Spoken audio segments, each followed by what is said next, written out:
All right, guys, as promised, we're going to do one of these heat problems together.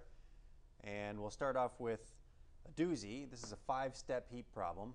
Might as well do everything all at once. That way you can learn what each step looks like and why we're doing each step. So once again, I'll read the problem. How much heat is necessary to change 10 grams of ice at negative 20 Celsius to water vapor at 150 degrees Celsius? So we're going to start off. Temperature is negative 20 Celsius. And we're going to go all the way up to the water at the very top is in the form of steam, water vapor, and that's 150 degrees Celsius. And we're going to figure out the energy necessary for water to go through the phase changes and to go through the temperature changes. All right, first let's start off with step 1. We need to warm up the ice. Yes, this is cold ice. It's negative 20 Celsius ice, and we need to get it up to 0 where it can start melting. So we're going to warm the ice. And that's going to take us from negative 20 Celsius up to 0 Celsius. Just to keep that in mind. All right, now on the equations on the right-hand side, we need to pick the proper equation. And the proper equation is going to be the only one that includes a temperature change within it. And we have 3 equations to pick from. And if you look carefully at what the letters stand for, Q is the heat, M is mass, C is specific heat, delta T is change in temperature.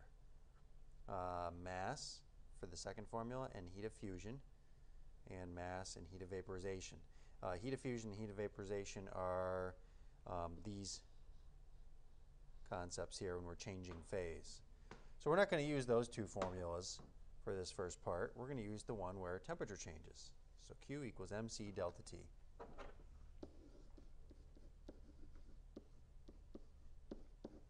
All right, our mass was 10 grams.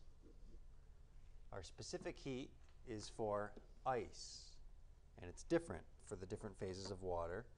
So let me scan down here and take a look at what our specific heat looks like. And it's in the bottom corner over here. We need ice, which is 2.11. 2.11 watt. We need units. 2.11 joules per gram degree Celsius. So times 2.11 joules per gram times degree Celsius. It's a big unit for you guys, but we'll work through it. And then that's multiplied by delta T, which is the temperature change. And we already figured that out. It's going from negative 20 up to 0, so it's going up by 20 degrees Celsius. So that's a positive 20, not a negative 20. All right, 10 times 2.11 times 20. Let's see, 10 times 2.11 should be 21.1. 21.1 times 20 is where we need the magic of our smartboard calculator. And let's see if I can find the calculator in there. Nope, we're going to add it.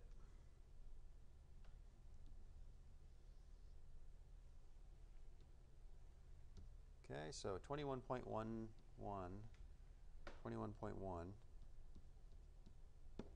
times 20 is 422. And we need some units on this.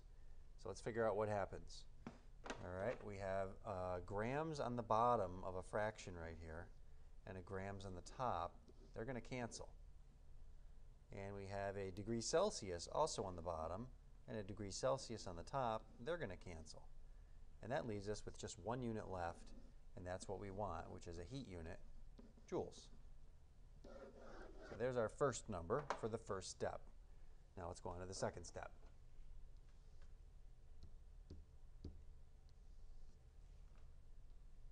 Okay, step 2. Now that we've gotten the water to the melting point, we need to melt it. We need to change phase. So we need to melt the ice. And that requires energy. But if you look on the graph up here, there's no temperature change. No delta, no change in temperature.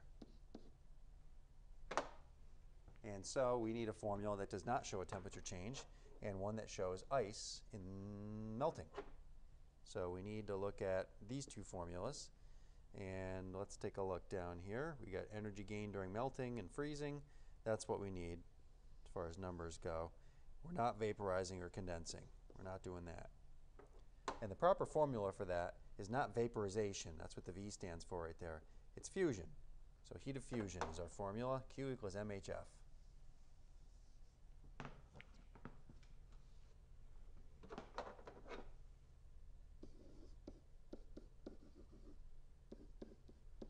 Okay, the mass doesn't change, 10 grams. The heat of fusion is the number right here that I circled before, and that's 334 joules to melt every gram of ice into water. And that is easy to calculate. 334 times 10 is 3,340. And the grams cancel because they're above and below each other in the fraction when they multiply, and you get joules. Step 2 is done. Step 3. Now that we've melted all the ice into water, we have liquid water now. We need to warm up that water, and I'll point that out up here. We need to warm up that water from here to there, from 0 to 100, from its point where it just melted to its boiling point.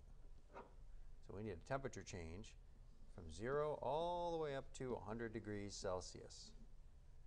And we need to go back to that original formula which shows a temperature change. Q equals MC delta T.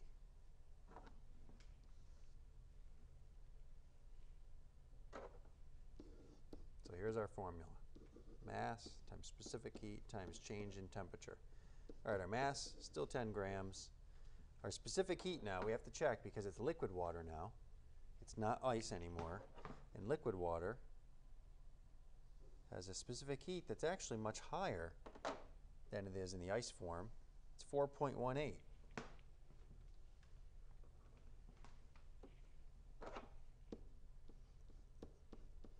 And our units for this, remember, are joules per gram times degrees Celsius, right off the reference tables.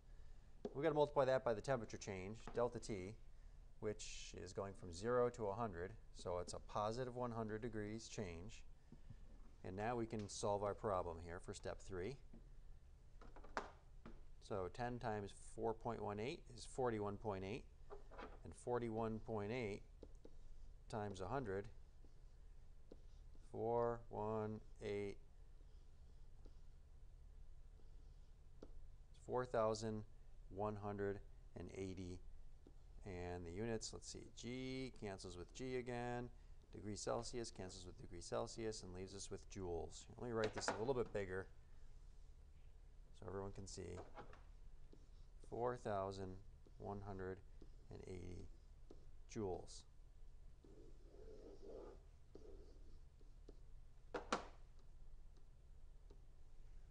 All right, that leaves us to now the point where we're going to vaporize some liquid water.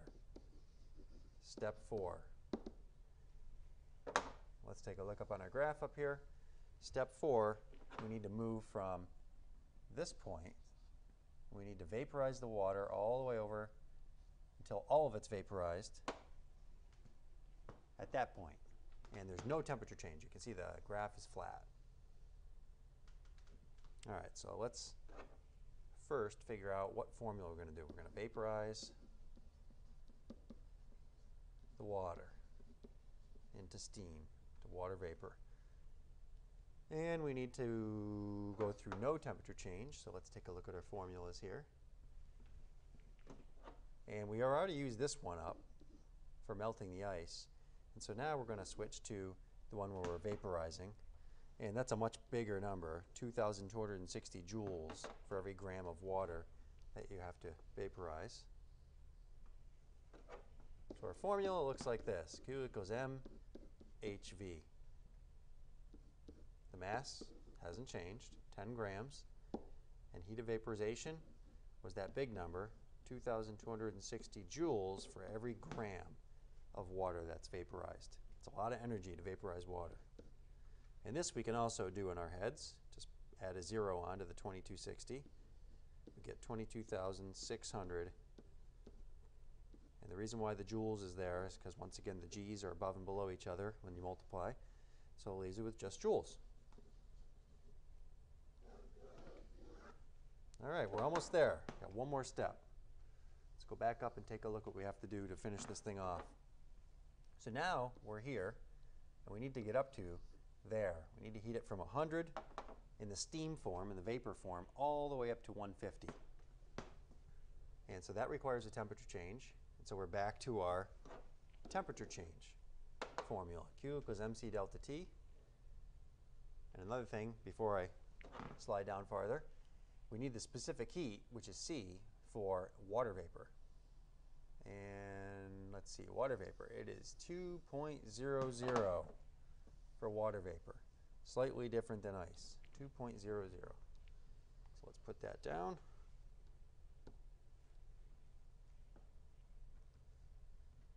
All right, step 5. We need to heat up the steam from 100 to 150 degrees Celsius.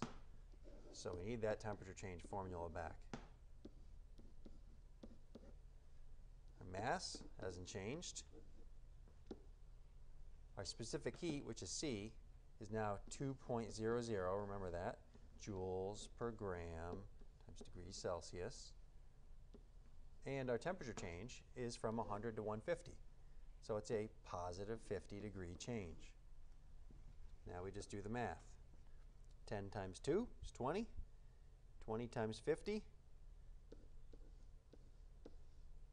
like 1,000. And the grams are going to cancel once again. The degrees Celsius cancel. And that leaves us with just joules. Now you'd think you'd be done, but there's still one more step to find the total heat. And if you guessed you have to add up all your numbers, you're right.